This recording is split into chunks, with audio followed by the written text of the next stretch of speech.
Bonjour tout le monde.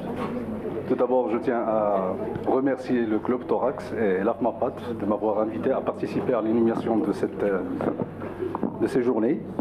Alors, moi j'ai préparé un topo de 30 minutes. J'ai trop insisté sur la technique, donc je vais essayer de zapper un petit peu la technique pour parler des aspects cliniques plutôt.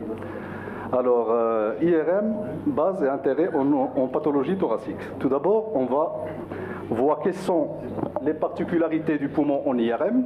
On va parler des séquences d'examen. Et puis, le rôle de l'IRM dans la détection précoce des nodules, la caractérisation des lésions, le rôle dans les biopsies, la stratification TNM, la mycoviscidose, les PID, avant de conclure.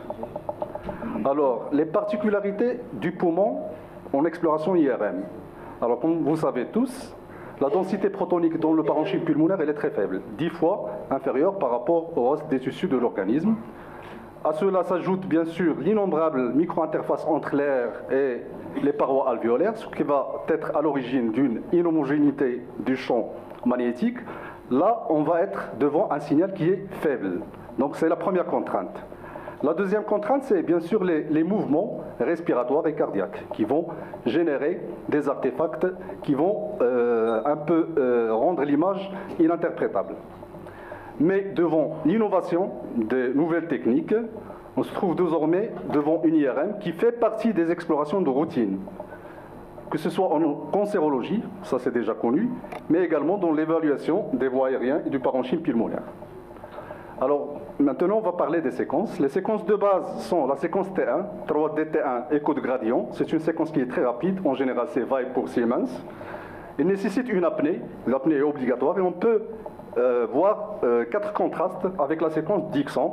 Alors, Dixon FAT, ça, c'est la graisse qui est visible. Water, donc c'est les structures liquidiennes qui sont visibles. La graisse, elle est effacée. Et puis, l'écho de gradient volumique in phase et out phase. In phase, c'est le T1 normal, et out phase, c'est la suppression de la graisse intracytoplasmique. Alors, ces séquences in phase, out phase ont des applications cliniques, et là, on voit sur ce cas, ça permet de différencier entre hyperplasie thymique et tumeur thymique. Donc, pour l'hyperplasie, il y a assez de graisse intracytoplasmique, et on va voir le signal qui va chuter sur la séquence out phase. Parfois, c'est visible, donc seulement à l'analyse visuelle. Parfois, on est amené à calculer ce qu'on appelle le Chemical Shift Ratio. Donc, on va faire des mesures sur la séquence in, sur la séquence out, sur la lésion thymique et sur les muscles de la paroi. Et on va voir si c'est inférieur à 0,7, on est bel et bien devant une hyperplasie thymique. Au-delà de 0,10, on est devant une tumeur thymique. La deuxième séquence, c'est séquence Fiesta, que vous connaissez tous. C'est une séquence rapide qui permet une excellente imagerie vasculaire sans injection de produits de contraste. Il permet de visualiser les lésions riches en liquide, comme les impactions mycoïdes par exemple. Là, c'est un exemple de séquence Fiesta. On voit bien le thrombus visible en intracavitaire. Et sur l'image au-dessous, il y a une embolie pulmonaire. Malheureusement, c'est une séquence où on a beaucoup d'artefacts. Maintenant, pour les séquences T2, il y a la AS et le BLADE, la séquence BLADE qu'on utilise souvent, qui offre un signal qui est très intéressant. La séquence TIR, il permet d'effacer la graisse et elle est très utilisée si on guette des lésions odémateuses ou des lésions métastatiques notamment. Donc on peut l'utiliser dans le body URM, qui va permettre de déceler les lésions osseuses, éventuellement les adénopathies aussi. Alors maintenant pour les séquences injectées, il y a la 3DT1 injectée, c'est comme l'angio-MR abdominal. Donc c'est une séquence qui se fait en apnée, avec une résolution spatiale qui est impeccable. Maintenant, si le malade ne peut pas tenir l'apnée, on passe à l'autre séquence angiographique, donc avec une bonne résolution temporale, avec un temps d'acquisition qui est très court. Là, c'est une séquence angio-MR, et vous voyez là, c'est un exemple de dissection. Là, c'est une lésion médiastinale qui se rehausse progressivement. C'était un hémangiome médiastinal. Et là, c'est une embolie bilatérale. Donc là, c'est la séquence angiographique. On voit la progression du bolus de contraste dans les différentes structures vasculaires médiastinales. Donc c'est comme une angiographie. Puis maintenant, on passe à la perfusion qui permet l'exploration de l'ensemble du volume pulmonaire durant le passage du produit de contraste. Elle est associée à une séquence 3DT1. Il va générer des paramètres qu'on va calculer. C'est les paramètres de perfusion. Il offre une carte paramétrique, le volume sanguin pulmonaire, le flux sanguin pulmonaire et le temps de transit moyen. Là, on est devant une innovation technologique très importante, c'est la séquence Petra. Donc, il donne des images qui sont similaires en résolution spatiale et ils sont similaires au scanner. Donc, c'est des coupes inframillimétriques avec un temps d'écho qui est très court, parfois même il s'approche de 0. Il permet de s'affranchir à la nécessité d'acquérir plusieurs plans de coupe. Donc, on fait une seule coupe et on fait les reconstructions par la suite. Là, c'est un patient qui est suivi, c'est une patiente plutôt, qui a été suivie pour sarcoïdose. Là, c'est l'image scanner. On a fait une IRM, séquence Petra, et vous voyez les micronodules, ils sont quand même visibles au niveau susurral. C'est une autre image de Petra. En haut, c'est les séquences IRM, en bas, c'est les séquences scanner. Là, c'est une DDB qui est très bien visible sur la séquence IRM. Une séquence capitale, c'est la séquence de diffusion. Alors l'eau, elle diffuse librement dans les structures normales. En cas de lésion maligne, il y a une augmentation de la cellularité, il y a une augmentation de volume des cellules, le nombre de cellules osseuse, ce qui va être à l'origine d'une restriction de l'espace interstitiel entre les cellules. Et de là, on va avoir une restriction de la diffusion. L'eau ne va pas diffuser librement. On aura des obstacles à la diffusion de l'eau. Alors, l'aspect sur les séquences IRM, c'est ça. On a là une tumeur lobaire inférieure. Il est en hypersignal sur la séquence de diffusion. Là, c'est une tumeur non endocrine lobaire supérieure gauche qui est en hypersignal modéré. Ces séquences-là ne permettent pas de dire est-ce qu'il y a une restriction de la diffusion. Il faut absolument calculer ce qu'on appelle l'ADC et faire la mesure de l'ADC pour pouvoir dire est-ce que vraiment on est devant une restriction, est-ce qu'on est devant une tumeur ou une lésion qui est hypercellulaire. Donc absolument, il faut faire cette mesure. C'est la machine qui va vous faire cette mesure. Alors, là, bas d'IRM, on peut faire une IRM corps entier. Le protocole qu'on utilise en général, c'est des séquences TIR, des coupes coronales, donc 4 paliers de 48 cm, chevauchés de 2 cm, dans le plan frontal. On utilise également la séquence de diffusion dans des coupes axiales. Et voilà, la durée de l'examen, c'est 1 heure. Alors, proposition de protocole. Le protocole que je vous propose, c'est un protocole basique. Faire des séquences classiques de contraste T1, T2, Fiesta ou TrueFISP.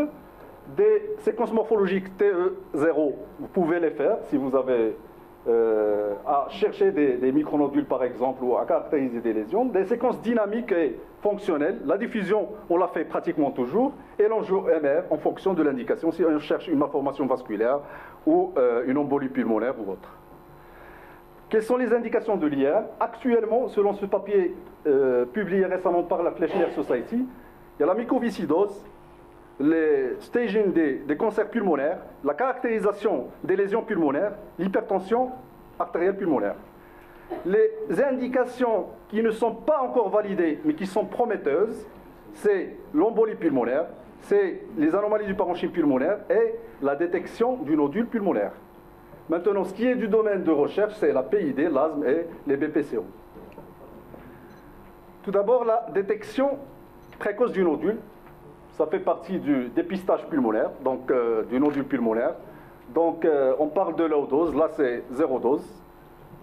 Alors, selon cette étude qui a inclus 52 patients, ils ont utilisé la TDM low dose, TDM standard et l'IRM avec des temps d'écho qui sont très courts, la séquence Petra. Donc les résultats étaient très encourageants. Il n'y avait pas de différence significative entre les 3 méthodes. Et là, vous avez des exemples. Vous voyez les images. En haut, c'est le scanner plein dose. À gauche, c'est low dose. Et en bas, c'est la séquence IRM. Là, c'est une lésion, c'est un nodule de densité mixte. C'est un adénocarcinome. Et là, c'est un nodule en verre dépouille. Maintenant, pour la caractérisation des lésions pulmonaires. Alors, on a cette étude qui a fait une comparaison entre les résultats de l'IRM et les résultats du PET scanner.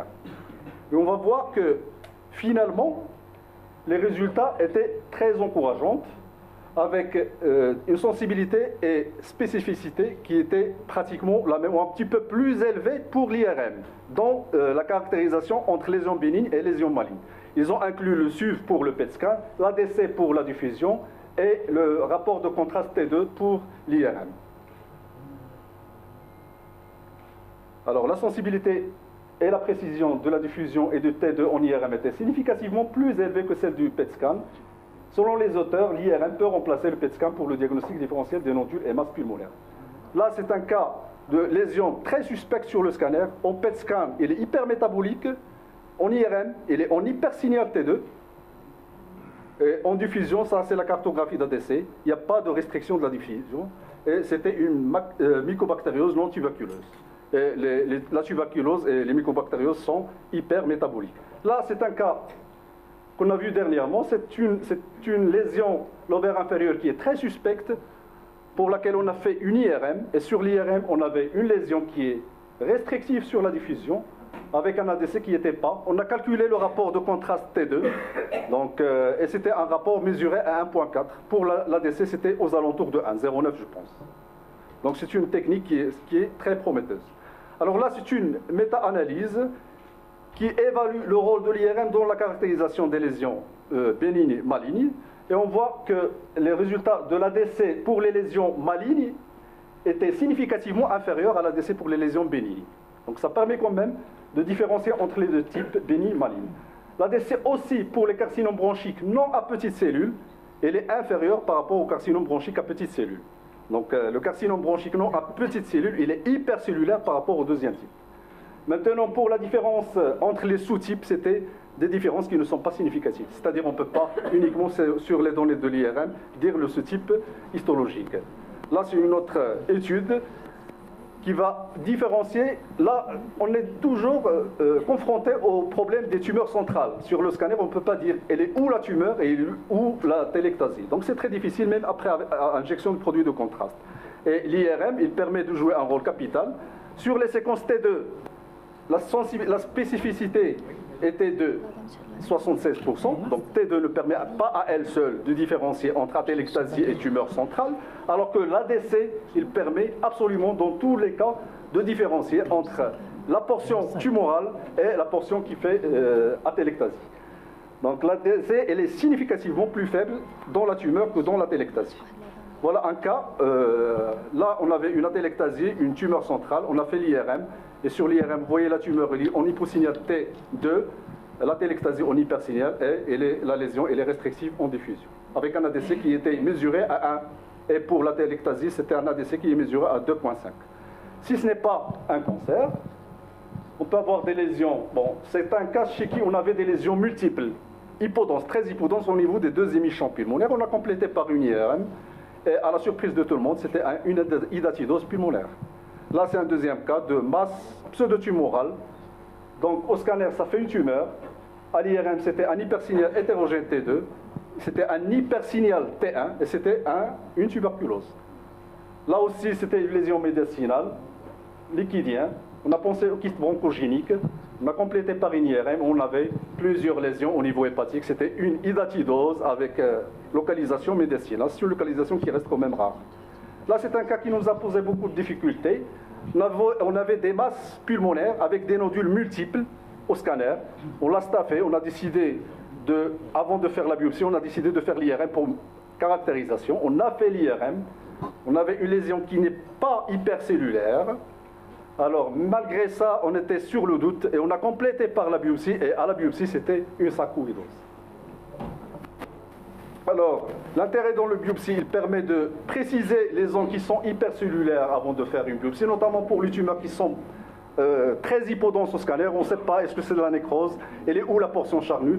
De préférence, faire une IRM avec mesure d'ADC et préciser la zone qu'il faut cibler, la zone hypercellulaire.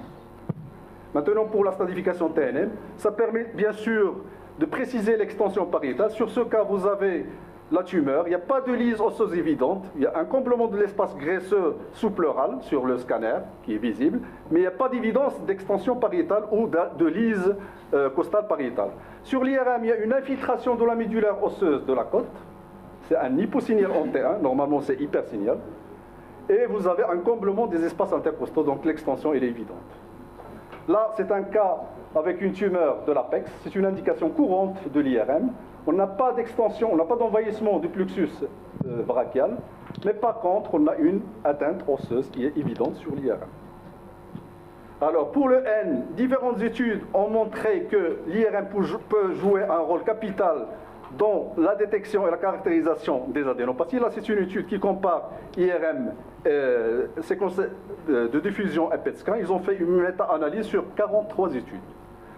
Alors, les résultats étaient en faveur d'une sensibilité et spécificité supérieure de l'IRM par rapport au PET scan. Là, c'est une tumeur, lobaire inférieur.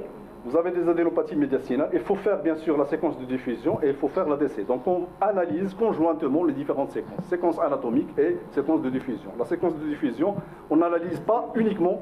Il faut absolument détecter les lésions sur les séquences conventionnelles avant de passer à la séquence de diffusion. Là, si vous avez des petites lésions ou des petits ganglions qui sont suspects chez un patient qui est potentiellement une tumeur qui est potentiellement résecable, il faut compléter par l'IRM. Ça peut être bel et bien une adénopathie suspecte. Alors pour le M, l'IRM permet de chercher des métastases pleurales. C'est un épicissement nodulaire discontinu en restriction de la diffusion. Vous voyez ici, il y a une atteinte pleurale. Ça permet également de différencier entre adénome surrénalien et métastase surrénalien. Dans l'adénome, il y a une chute de signal sur la séquence outphase, parce qu'il y a de la graisse intracytoplasmique. Mais quand il n'y a pas de chute de signal sur la séquence outphase, avec une restriction de la diffusion, c'est bel et bien une localisation secondaire. Bien sûr, dans le système nerveux central, le rôle de l'IRM n'est pas à démontrer. Là, on a une localisation secondaire leptoméningée. Là, c'est des localisations secondaires intracérébrales, rachidiennes. Là, c'est un cas exceptionnel qu'on avait vu.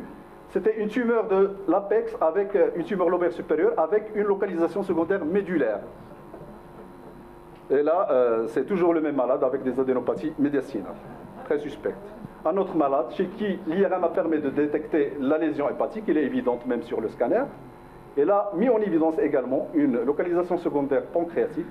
Ça, c'est le malade dont je parle, c'est une tumeur avec extension pariétale.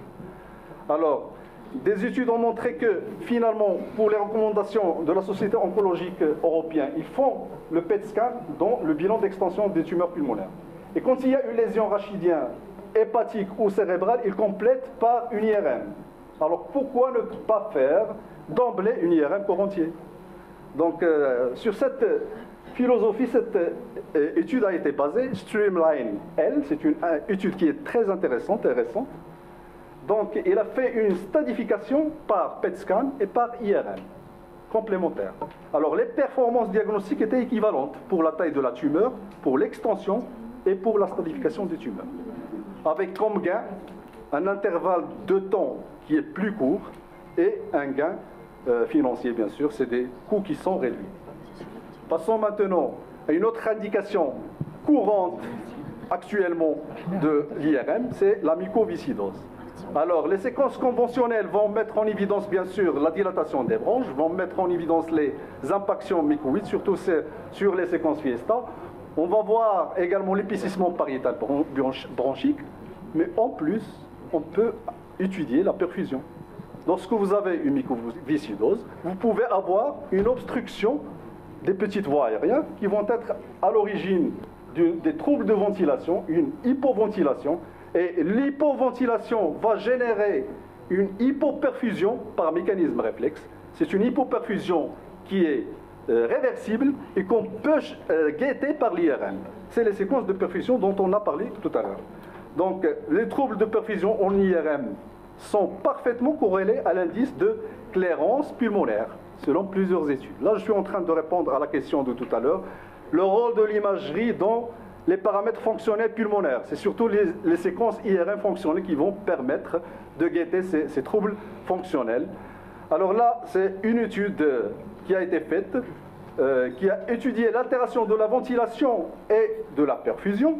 Il y avait une très bonne corrélation entre l'altération de la ventilation, de la perfusion et les paramètres fonctionnels respiratoires, à savoir l'indice de clairance pulmonaire, le volume expiratoire maximal, les capacités vitales fonctionnelles.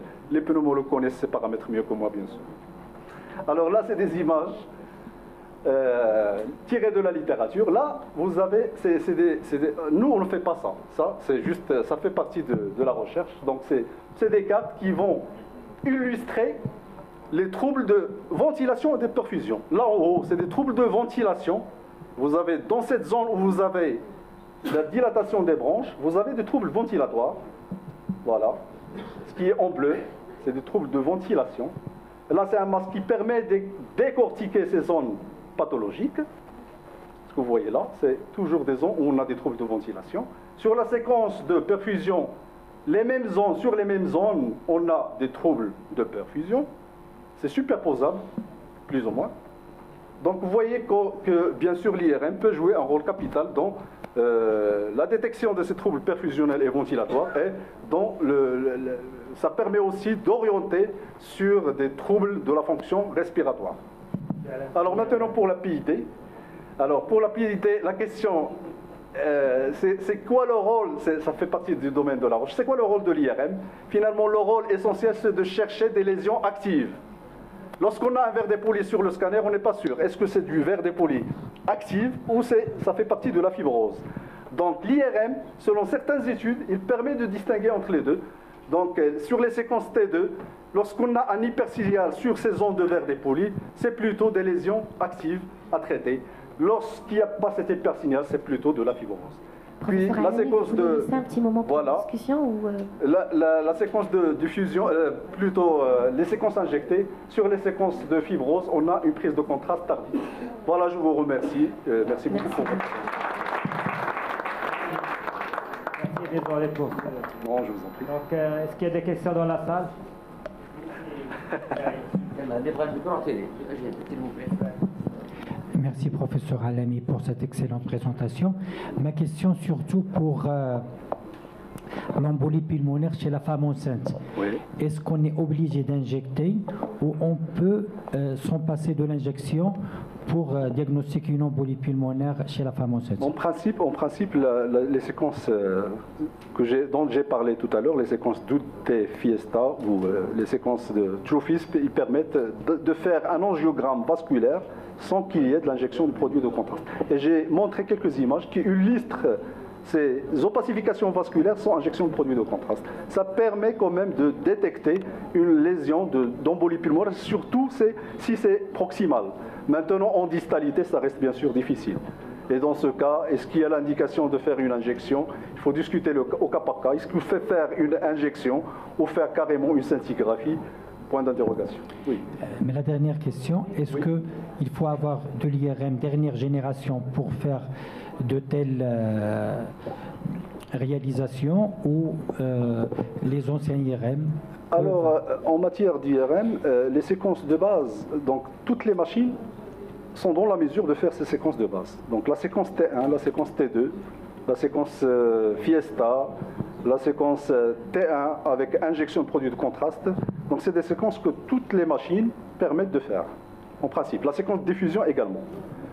Puis maintenant, les machines sur le marché, en général, c'est 1.5. Au Maroc, c'est 1.5.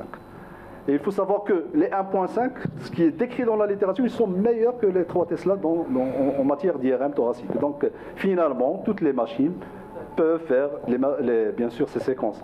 Pour la séquence de perfusion plutôt, il faut qu'il y ait un injecteur automatique bien sûr, donc c'est en fonction de la disponibilité de l'injecteur, parce que c'est une injection d'un bolus de produits de contraste qu'on va suivre par l'IRM. On va faire des séquences multiples. Après, au moment de l'injection, il faut faire des acquisitions. Donc il faut absolument qu'il y ait un injecteur automatique. Oui, j'ai une petite question pour le professeur Alami. D'abord, je vous remercie pour votre excellente présentation. Et d'après ce qu'on a compris de votre présentation, c'est que l'IRM, elle commence à avoir de la place dans l'arsenal, disons, radiologique pour diagnostiquer plusieurs pathologies en pathologie pulmonaire. Et ma question, elle est d'ordre pratique, parce que ça reste quand même un examen onéreux. À quel moment faut-il se passer complètement de la TDM ou alors compléter par une IRM thoracique? La vérité, c'est qu'on ne peut pas se placer complètement du scanner. Ça, c'est une vérité. Maintenant, quand est-ce qu'on peut passer à l'IRM? Lorsque vous jugez qu'il y a par exemple, une lésion à caractériser. Est-ce que c'est une lésion? Vous avez le doute entre lésion bénigne et lésion maligne. Avant de faire un geste invasif, donc vaut mieux faire, bien sûr, une IRM pour voir les caractéristiques sur l'IRM. Est-ce que c'est des caractéristiques qui sont typiquement en faveur de malignité? Là, il faut passer à l'acte, il faut une confrontation histologique ou carrément opérer. Est-ce que c'est des lésions qui sont typiquement bénignes? Par exemple, si j'ai une lésion kystique, qu'est-ce que je vais biopsier, qu'est-ce que je vais opérer? C'est une lésion une lésion purement kystique, une lésion typiquement bénigne. Là, l'IRM permet de résoudre le problème. Aussi, dans la caractérisation des adénopathies, par exemple, vous faites une IRM de diffusion, vous avez un ADC qui est très bas, c'est suspect de malignité. Quoique, si le patient est potentiellement opérable, ils font obligatoirement de l'EBUS pour confirmer le caractère malin. Donc, il faut dire que l'IRM a son rôle, bien sûr. Actuellement, il faut apprivoiser l'IRM comme examen en imagerie thoracique. Donc, il faut s'en passer de l'idée que l'IRM ne sert à rien. Alors, juste pour compléter ce que tu dis, c'est vraiment intéressant de voir tout ce qui va arriver. Aujourd'hui, c'est un peu confusionnant parce qu'on ne sait pas ce qui est fait et pas fait. Dans mon centre, on fait de l'IRM uniquement pour deux situations. La réplicabilité des tumeurs centrales ou au contact du rachis, l'extension au gros vaisseau, au péricarde, la mobilité de la tumeur sur les séquences ciné par rapport au massif cardiaque, ça c'est la vraie indication. L'autre c'est la caractérisation essentiellement des lésions kystiques. Quand on a une suspicion de quelque chose de bénin qu'on ne va pas opérer, qu'on ne va pas explorer, on veut s'assurer que c'est vraiment liquidien et qu'il n'y a pas de rehaussement. Ensuite, la muco, ça va peut-être venir, c'est pas encore sûr. Nous, il y a un centre en Allemagne qui font ça de façon... On est en train de faire un protocole de recherche qui évalue l'ultra-low-dose en scanner versus l'IRM. Alors, cet adage de dire il y a les rayons, il y a les rayons. Aujourd'hui, le scanner, c'est 5 secondes, c'est disponible. L'IRM avait beaucoup de mal à avoir l'accès, ne serait-ce que pour un bilan d'extension cérébrale, et c'est la base. Aujourd'hui, partout dans le monde, il y a des difficultés d'accès, et donc ça reste encore... Donc, deux indications pour moi, les lésions kystiques suspectes de bénignité et l'opérabilité des tumeurs centrales. Et je laisse la parole à Gérard, peut-être. Non, parce que j'allais parler de... On a les modulateurs du CFTR actuellement, et donc savoir si les indications dans la muco allaient probablement se majorer avec une espérance de vie qui s'allonge, mais Sébastien a répondu... Je ne sais pas, en France, est-ce que vous faites l'IRM dans l'exploration de routine de la mycoviscidose? Moi, j'ai un protocole de recherche qui évalue ultra-low-dose et IRM. Ça veut dire qu'on n'a toujours pas statué sur la place en première intention de l'IRM. C'est pas encore actuel. Voilà. Merci. Donc, si vous permettez, il y a encore une question. Juste une petite remarque, en fait, bonjour, je suis radiologue à l'Ariana en Tunisie. Alors on a fait une thèse pour voir le rendement de l'IRM par rapport à la certification ganglionnaire dans les cancers bronchopulmonaires, avec une confrontation aux données ANAPAD sur un peu plus de 300 ganglions. On a de très bons résultats, une très bonne valeur, surtout une très bonne valeur prédictive négative. Et quand on a des ganglions de plus de 1 cm sur le scanner et qui ne sont pas visibles en IRM, on est à 100% de valeur prédictive négative. Donc déjà, on a un très bon... On a fait cette étude quand le parc de PET-scan n'était pas très développé. Hein. Mais ça reste quand même un bon moyen pour s'en sortir quelquefois. Donc merci tout le monde, merci professeur Alami pour cette présentation, merci la salle.